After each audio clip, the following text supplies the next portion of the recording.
بسم اللہ الرحمن الرحیم نحمده ونصلی ونسلم علی رسولہ الکریم اما بعد۔ حضرات محترم، ارشادات اکابر کی جو سلسلے وار اور قسط وار سیریز آپ حضرات کی خدمت میں پیش کی گئی،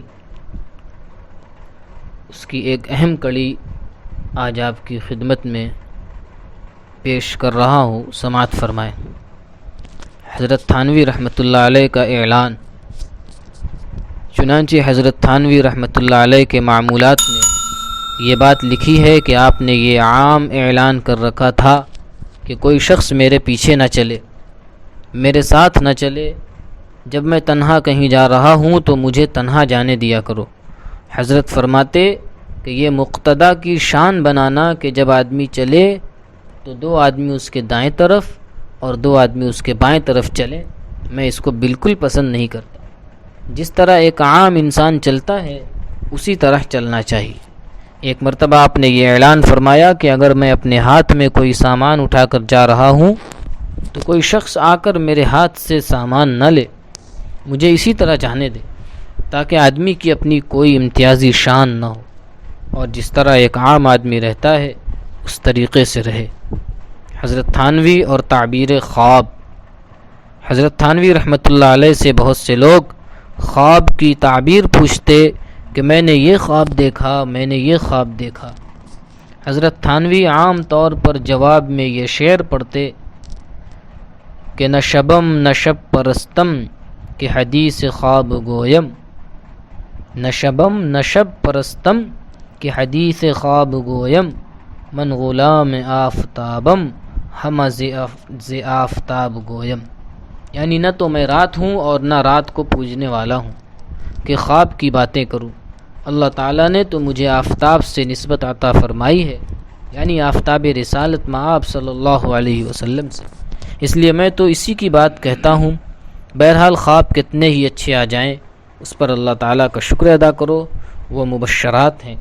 ہو سکتا ہے کہ اللہ تعالیٰ کسی وقت اس کی برکت عطا فرما دے، لیکن محض خواب کی وجہ سے بزرگی اور فضیلت کا فیصلہ نہیں کرنا چاہیے۔ حاصل تصوف دو باتیں، اور ایسے موقع پر ہمارے حضرت والا حضرت تھانوی رحمۃ اللہ علیہ کا ایک ملفوظ سنایا کرتے تھے۔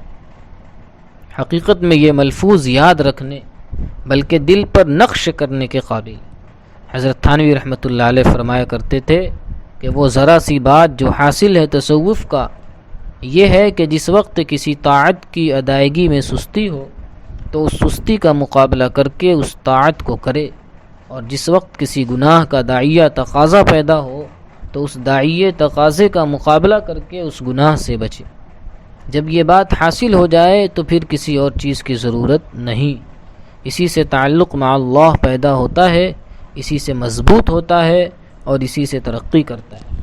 بہرحال سستی دور کرنے کا صرف ایک ہی راستہ ہے، یعنی اس سستی کا ہمت سے مقابلہ کریں۔ لوگ یہ سمجھتے ہیں کہ شیخ کوئی نسخہ گھول کر پلا دے گا تو ساری سستی دور ہو جائے گی اور سب کام ٹھیک ہوتے چلے جائیں گے۔ یاد رکھو کہ سستی کا مقابلہ ہمت سے ہی ہوگا، اس کا اور کوئی علاج نہیں۔ وہ لمحات زندگی کس کام کے؟ تیسرے یہ کہ حضرت تھانوی قدس اللہ سرہ کی ایک بات اور یاد آئی، یہ بات بھی میں نے حضرت والا ہی سے سنی۔